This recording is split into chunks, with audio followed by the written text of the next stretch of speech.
अला रसूलिल्लाह अम्मा बाद क़ाल अल्लाह तबारक व तआला या अय्युहल्लज़ीना आमनू इन जाअकुम फ़ासिक़ुम बिनबइन फ़तबय्यनु अन तुसीबू क़ौमन बिजहालतिन फ़तुस्बिहू अला मा फ़अलतुम नादिमीन। सदक़ल्लाहुल अज़ीम। व क़ाल नबी सल्लल्लाहु अलैहि वसल्लम कफ़ा बिल मर्इ कज़िबन अन युहद्दिस कुल्लु मा समिअ औ कमा क़ाल अलैहिस्सलातु वस्सलाम। मोहतरम दोस्तों अज़ीज़ो, मेरी और आपकी ज़िंदगी कामयाबी पे अल्लाह के रसूल के हुक्म के मुताबिक चलने पर ही होगी। अगर उससे एक रत्ती भर भी हम हटेंगे हमारी बर्बादी हो। हुजरात पारे 26 के पहले रुकू में अल्लाह ने फरमाया, ईमान वालो, अगर कोई फासिक तुम तक कोई ख़बर पहुँचाए तो उसकी तहक़ीक़ कर लो। बग़ैर तहक़ीक़ के अगर आप बात को पहुँचाओगे, बाद में हकीकत मालूम होगी तो नादिम तुम ही होगे।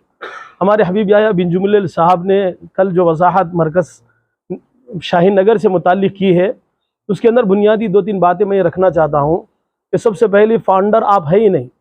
आप अपने तौर पे एक निगरानकार या है कि बोलिए एक चपरासी की हैसियत से, या है कि वहाँ के अपने काम के सिलसिले में आपको ज़िम्मेदार बनाने की हैसियत से रखा गया। आपने अपने आप को ज़िम्मेदार बनाया। सदर की हैसियत से भी एक जुमले के अंदर आप सवाल करने वाले ने सवाल किया तो उसका जवाब ये नहीं दिया कि मैं सदर नहीं हूँ, मैं फाउंडर मेंबरों में से हूँ। ये बिल्कुल झूठ पर मबनी है। दूसरी चीज़, एक ट्रस्ट के तहत ये अपने तौर पर काम करते हैं जिसके ख़ास नुमाइंदे ये है। अब उसके तहत हम उस ट्रस्ट के मुतालिक जो सहायता ट्रस्ट है उसके हिसाब किताब हो या उससे मुतालिक चंदे का जो भी निज़ाम हो वो बातें नहीं करें, वो एक मुस्तकिल टॉपिक होगी। अब यहाँ पर आपने अपने तौर पे जो कुछ भी किया है मरकज़ शाहीन नगर के अंदर 1998 से लेके अल्हम्दुलिल्लाह 2019 तक हर साल एहतिकाफ भी बैठा जाता था। वहाँ पर जमात तबलीग की पूरी कारकर्दगी होती थी। बड़े बड़े इज्तिमात होते थे। हज़ारों लोग अपने तौर पे एक वक्त में जमा होते थे। रातों में अल्लाह के सामने रोना होता था, दुआएं होती थी, शब गुजारियाँ होती थी। अल्लाह वाले अपने तौर पे उम्मत के हिदायत वाले कामों के सिलसिले में फ़िक्रें करते थे। लेकिन कुछ अपने तौर पे ऐसी हुई 2019 के लॉकडाउन के अंदर हुकूमत की तरफ से इज्तिमाई शक्लों को बंद कर दिया गया। तो वहाँ पर इन्होंने अपने तौर पर एक कारकर्दगी ये करते हुए कि मुस्तकिल तौर पर अपना एक कब्ज़ा जमाते हुए वहाँ पर अपनी कारकर्दगी को ऐसे किया कि मरकज़ मल्लेपल्ली जो पूरे आंध्रा तेलंगाना का मरकज़ है, और अल्लाह के फजल से पूरे आंध्रा और तेलंगाना के अंदर मरकज़ मल्लेपल्ली की बात मानी जाती है, बात चलाई जाती है। उसकी जमातें पूरे निज़ामुद्दीन के मातहत में होते हुए आंध्रा तेलंगाना में जाती है। ये मरकज़ भी उसी के मातहत के अंदर है, मल्लेपल्ली मरकज़ के तहत। लेकिन चूंकि उन्होंने अपने तौर पर चीज़ को आड़ बनाते हुए कि लॉकडाउन के अंदर हुकूमत की तरफ से रुकावटें हैं, लिहाजा उन्होंने रोक दिया। रोकने के बाद दूसरी कुछ चीज़ें ऐसी की जो चंदों की शक्ल के अंदर हर साल उनके पास रमज़ान के अंदर बहुत सारे आते हैं। अब उसी में सहायता ट्रस्ट का भी मसला था। अब उससे मुताल्लिक कोई बात हम नहीं करेंगे क्योंकि वो टॉपिक से हट के बात होगी। अब वहाँ पर यह हुआ कि मस्जिद की कोई या मदरसे की कोई दीवार नहीं बन रही थी। वो जो उम्मत के अंदर खलफशार है, जैसे बस्ती बारकस के हमारे अहबाब भी कई एक मेरे को फ़ोन करें अंदर अपनी बस्ती से भी, बस्ती से बाहर जो भी है, मुफ्ती साहब इसकी हकीकत क्या है? तो आपके सामने कुरान पाक की आयत को पेश करते हुए रो कि हकीकत हमको ये मालूम करना है कि भाई ये जब हमारे हबीब याह्या साहब, पहली बात तो ये है कि वो खुद जमात तबलीग के फ़र्द आज तक नहीं है, ना उनके बेटों में से किसी एक बेटे का जमात तबलीग से कोई ताल्लुक़ है। इनको सिर्फ निगरानी के तौर पे यहाँ पर रखा गया था। आज तक भी इनकी ज़हनियत जमात इस्लामी से मुताल्लिक़ है। अपनी अपनी जगह पे तमाम अपने तौर पे जो कुछ भी है वो अल्लाह के फजल से दीनी खिदमत में है। लेकिन बतलाना यह है कि इन्होंने इस चीज़ के रुख को उम्मत में इंतशार का सबब बनाते हुए कहा कि मुसलमान दाढ़ी वाले लोग जब मस्जिद मदरसों की दीवारें तोड़ेंगे तो इस उम्मत का क्या होगा। ये बात बिल्कुल गलत है। आप लोग अपने तौर पे जहन से बात को निकाल दो। कमर्शियल बीट, जैसे हमारे भाई मसूद जुनैदी ने कहा, वो कमर्शियल बीट बन रही, वहां पर खेल का मैदान बना दिया गया। पूरी दुनिया के मराकिज को अगर आप देख ले, जमात तबलीग का एक बुनियादी उसूली बात है कि वहां पर मलगियां नहीं होंगी। आप बोलेंगे कि भाई मल्लेपल्ली मरकज के अंदर है ना, वो एक अलग से ट्रस्ट है, पुराने जमाने से एक मस्जिद है, उसके तहत वो मलगियां है। लेकिन जहां पर भी मरकज के तहत कोई जमीन खरीदी जाती है तो वहां पर कोई मलगियों का निजाम नहीं होता, उसके अंदर दूसरी कारकर्दगियां शुरू नहीं होती। इन्होंने 2019 के बाद ये कारकर्दगियां करते हुए उसको कमर्शियल बीट के अंदर तब्दील कर दिया। अब चूंकि इसके अंदर एक केस चल रहा था, उस केस के तहत आपको मालूम है कंडम टू कोर्ट हो सकता है कि वहां पर आप कमर्शियल बीट का कोई काम नहीं करना है, आपने कमर्शियल एक अपने तौर पर तामीरती काम किया है। तो उस चीज के सिलसिले में इन्होंने उम्मत में झूठ फैलाया कि वह मंसूर अवलगी साहब, उनकी एक टीम ने आके अपने तौर पे अपने हाथ से तोड़े, जबकि बल्दिया के लोग खड़े हुए हैं।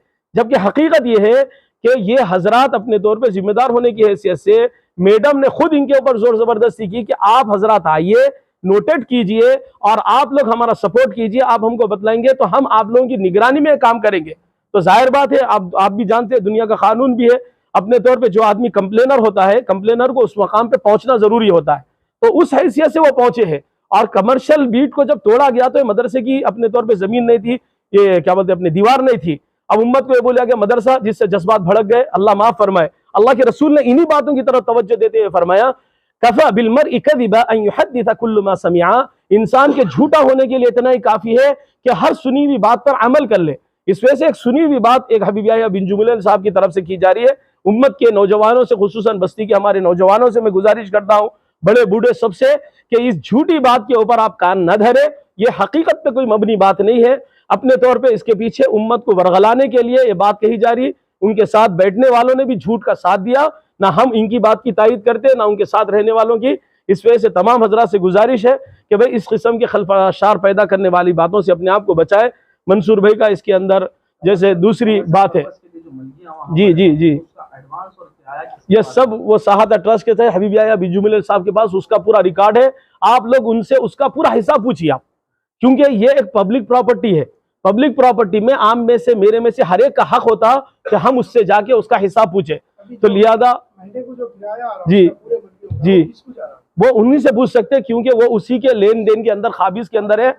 और उनको अभी से नहीं, जब से ये हजरत अपने तौर पे एक रसीद भी पहले दिन से फाड़ रहे हैं, उस दिन से अब तक का पूरा हिसाब लेना है इनसे, कि उनको मरकज के तहत मदरसा कंजुलुम जब चलता था उसके तहत कितना पैसा मिला। अब ये अपने तौर पे साहता ट्रस्ट जो अमेरिका से मुताल्लिक है, अनीस भाई जैसे इसके जिम्मेदार है, इन हजरात से मुताल्लिक जो कुछ भी पैसा, रमजान के अंदर बहुत बड़ा इसके अंदर करोड़ों रुपए का अनाज आता है, और फिर कोविड के अंदर भी करोड़ों रुपए का इसके अंदर आया। कंस्ट्रक्शन चल रहा उस वक्त से, हाँ, अब आप लोग माशाल्लाह से इतना जद्दोजहद करते हुए दिख रहे हैं। उस वक्त क्या कोर्ट में पिटीशन डाल दी गए थे? तो फिर कोर्ट से क्या ऑर्डर मिला था? जब सिलसिला चल ही रहा तो ऑर्डर तो हलाल पे आया, आप रोक तो सकते वो हलाल में ऑर्डर आया, उसकी कॉपी आप सबको दे दी जाएगी। सुनने में ऐसा भी आ रहा है कि उसकी रजिस्ट्री उनके बेटियों के नाम पे वगैरह रजिस्ट्री हो सकता था, आप तहकीक करिए उस सिलसिले पे। अब एक आदमी, अब आपकी जिम्मेदारी है मीडिया की हैसियत से, जो सवाल आप उठा रहे हैं बहुत बेहतरीन है, इसी की हकीकत उनके मुंह से सुन लें। और अगर वो इनकार करते हैं तो इनको ये बतलाना 7 एकड़ ज़मीन की रजिस्ट्रेशन के पेपर किसके पास है, वो पेपर का डिक्लेरेशन हमारे सामने पेश करें। यह आपकी अपनी इज्जत नफ्स के लिए बेहतर होगा। उसमें आपका क्या नाम है, आप पूछ लीजिए उससे, ये तस्लीम कर लीजिए। सर, एक IPS ऑफिसर वहाँ मौजूद थी, आप उनसे वजाहत लीजिए, उनसे मालूम कीजिए। और बहुत से रिपोर्टर्स ने उनसे कंफर्म किया, उनसे मालूम किया, तो बरहसा उन्होंने कहा कि वो तो क्रिमिनल माइंडसेट के लोग हैं, जो शरीफ लोगों पर जिन्होंने तोहमत बांधा। उनसे जो इल्जाम लगा रहे थे मस्जिद से कोई ताल्लुक नहीं है कंस्ट्रक्शन का, ये कमर्शियल आप जो बोल रहे हैं, ये मस्जिद से कोई ताल्लुक नहीं है, थोड़े नहीं, ये तो एक कमर्शियल बिल्ड बनाना चाह रहे थे। जनाब अनीसुद्दीन साहब जो साहित्य ट्रस्ट के पता नहीं चेयरमैन है, मेंबर है, ये भी बड़ी अफसोस की बात है।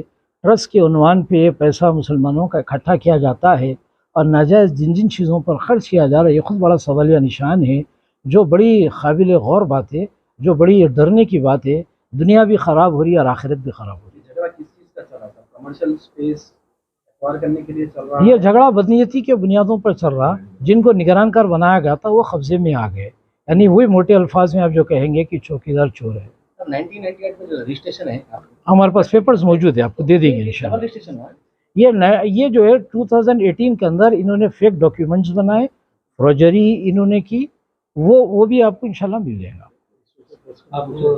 अब इन दिनों हुकूमत की जानिब से मुसलमानों के वाक़यात मामलात में मुदाखलत की जा रही है।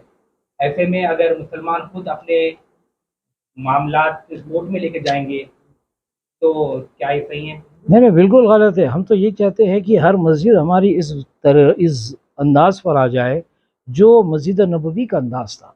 मस्जिद नबवी खाली नमाज के लिए नहीं थी, वहाँ नमाज भी थी, कुरान के हल्क़े थे, हराम हलाल के सीखने के हल्क़े थे, मुसलमानों के आपस के मसाइल के हल करने के मामलात तय करने की जगह थी। तो हम तो ये चाहते हैं, ये पूरी मेहनत के ज़रिए से चाहे ये जा रहा कि हमारी मस्जिद हर उस रुख पे आ जाए कि हर मुसलमान की हर किस्म की दीनी दुनियावी ज़रूरतें हमारी मसाजिद से पूरी हो रही है। मौलाना साथ साथ का नाम क्यों दिया जा रहा है? ये तो आप उनसे पूछिए।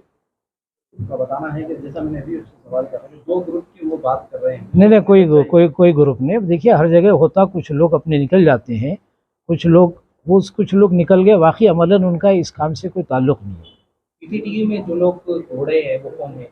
उनका ये बल्दिया का स्टाफ है, बल्दिया वालों से अब उसकी मुकम्मल आप वो कर ले सकते हैं।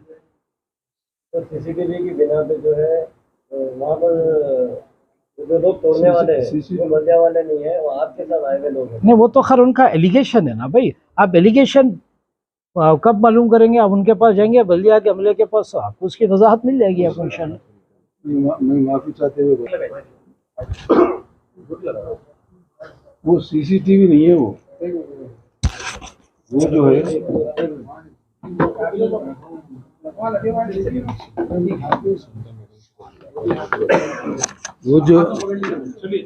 वो जो है सीसीटीवी नहीं है। वो अंदर से वो लोग बाहर नहीं आए, अंदर बैठ के ही जो है ना मोबाइल से लिए है। सीसीटीवी नहीं है उनके पास। नहीं, और उसके बावजूद भी है तो प्रूफ लाइए, सामने लाइए ना। ये तो बहुत बड़ा जुर्म की बात है कि म्यूनसिपल का अमला, खुद कमिश्नर मौजूद है और हाँ हाथ लगाए। ये हम तो कहीं है क्या? देखो बल्दिया वाले तोड़ रहे हैं।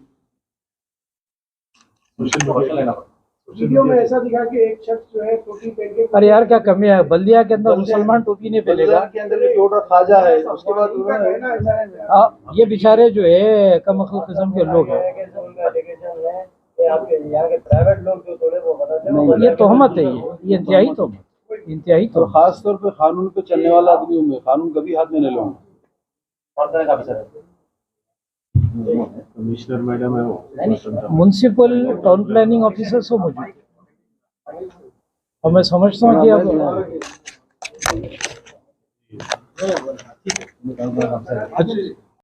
या मदरसे की कोई दीवार नहीं बन रही थी, वो जो उम्मत के अंदर खलफशार है। जैसे बस्ती बारकस के हमारे अहबाब भी कई एक मेरे को फ़ोन करें, अंदर अपनी बस्ती से भी, बस्ती से बाहर जो भी है, मुफ्ती साहब इसकी हकीकत क्या है? तो आपके सामने कुरान पाक की आयत को पेश करते हुए कि हकीकत हमको ये मालूम करना है कि भाई ये जब हमारे हबीब याहिया साहब, पहली बात तो ये है कि वो खुद जमात तबलीग के फ़र्द आज तक नहीं है, ना उनके बेटों में से किसी एक बेटे का जमात तबलीग से कोई ताल्लुक़ है।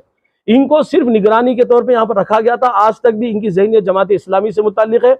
अपनी अपनी जगह पे तमाम अपने तौर पे जो कुछ भी है वो अल्लाह के फजल से दीनी खिदमत में है। लेकिन बतलाना यह है कि इन्होंने इस चीज़ के रुख को उम्मत में इंतशार का सबब बनाते हुए कहा कि मुसलमान दाढ़ी वाले लोग जब मदरसों की दीवारें तोड़ेंगे तो इस उम्मत का क्या होगा। ये बात बिल्कुल गलत है। आप लोग अपने तौर पे जहन से बात को निकाल दो।